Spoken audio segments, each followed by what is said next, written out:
End gold buyers, మీ కష్టాల్లో నమ్మకమైన మీ ఆత్మీయ నేస్తం. సో యాక్చువల్లీ గంగతో రాంబాబు బిగ్ బ్రేక్. అసలు ఆ తర్వాత మీ కెరియర్ని మేము చాలా ఇమాజిన్ చేసాం. బికాజ్ నాకు చాలా ఇష్టం. అప్పుడు మీరు బాగుండేవారు, చాలా బాగుండేవారు. హీరోయిన్ మెటీరియల్ మెయిన్ స్ట్రీమ్ ఫిల్మ్స్లో ఇలా ఇలా అనుకున్నాం. బట్ ఎప్పుడు మీరు ఎక్కువ అడుగులు ఎటువైపు వేయలేదు. ఒక ఫుల్ లెంత్ లోడ్ ఇటువైపు ఫుల్ లెంత్ రోల్ వైపు రావడం కానీ ఎందుకు అటువైపు అసలు సిల్వర్ స్క్రీన్ వైపు ఎందుకు ఎక్కువ రాలేదు? సిల్వర్ స్క్రీన్ వైపు అంటే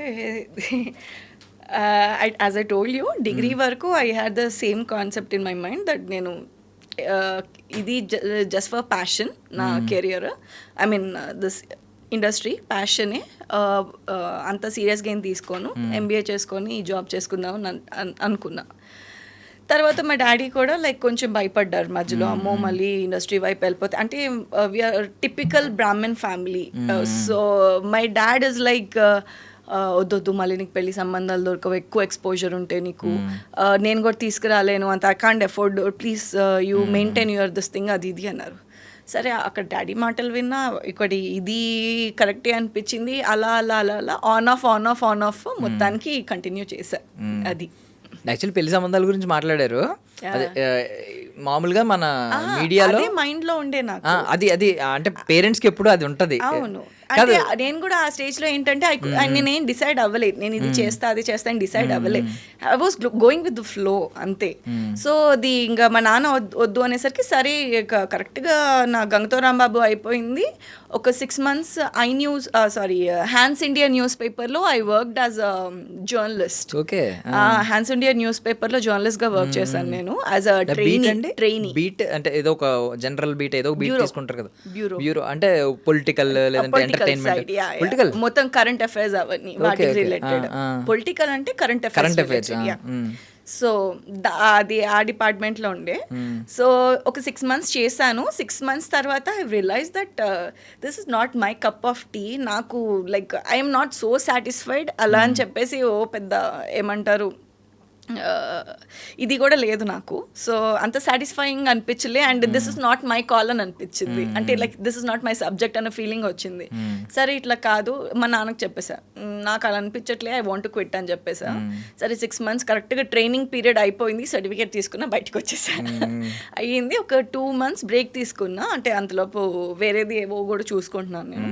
2 months బ్రేక్ తీసుకున్నా, అంతలోపు మళ్ళీ జమ్నీలోనే నాకు అగ్నిపూలుతో మళ్ళీ రీఎంట్రీ ఇచ్చాను నేను. ఇంకా అలా బ్రేక్ లేకుండా కంటిన్యూ అయింది. That's how it. అందుకే బ్రేక్ దానివల్ల వచ్చింది.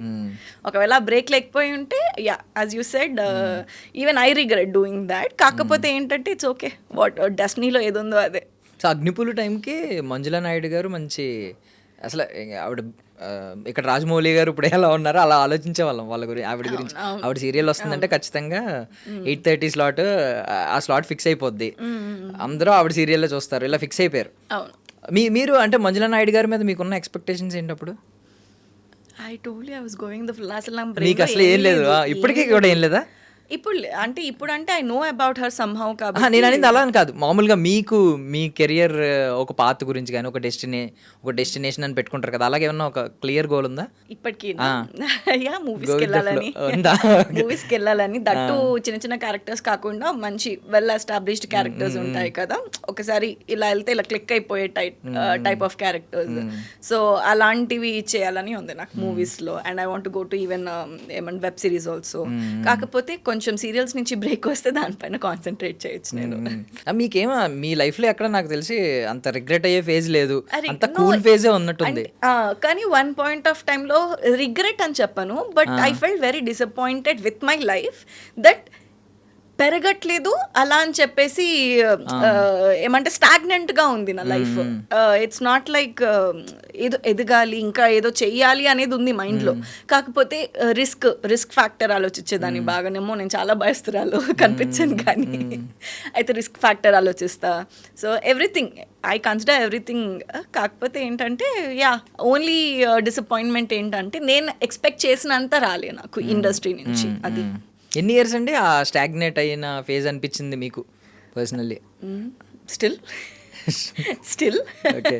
Still I feel like it's stagnant అంటే అది మన బట్టి కూడా ఉంటుందిలేండి. మనం ఏమైనా ఆ బబుల్ నుంచి బయటికి వచ్చి ఏమైనా నెక్స్ట్ స్టెప్ తీసుకునే ఛాన్స్ నాకు నేనే ఇచ్చుకోను. ఫస్ట్ థింగ్ బాగుంది కదా, let's go with the flow అనే మైండ్ సెట్ లోనే ఉన్నా కాబట్టి it's like that. So basically మేము గంగతో రాంబాబు చూసినప్పుడు ఎక్స్ప్రెషన్స్కి కానీ భలే ఉండేవి, మంచి ఫన్నీ ఎక్స్ప్రెషన్స్ ఉండేవి కదా. మొత్తం ఆయన్ని బకరా చేసేవారు, at the same time support చేసేవారు, మీ తెలివితేటలు చూపించేవారు, ఫన్నీగా ఉండే. చాలా పెద్ద పెద్ద కళ్ళు అనుకునే వాళ్ళం మేము. అంటే ఇప్పటికీ పెద్ద కళ్ళే కానీ అప్పుడు మరీ పెద్దవి చేసినట్టు ఉండేవారు అనుకుంటా కదా, ఇంత కళ్ళు ఉండేవి. కొంచెం చీక్స్ పెరగడం పెరగడం వల్ల చిన్నగా అయ్యాయి. ఇది తగ్గిందంటే ఇవి మళ్ళీ పెద్దగా పెద్ద కనిపిస్తాయి.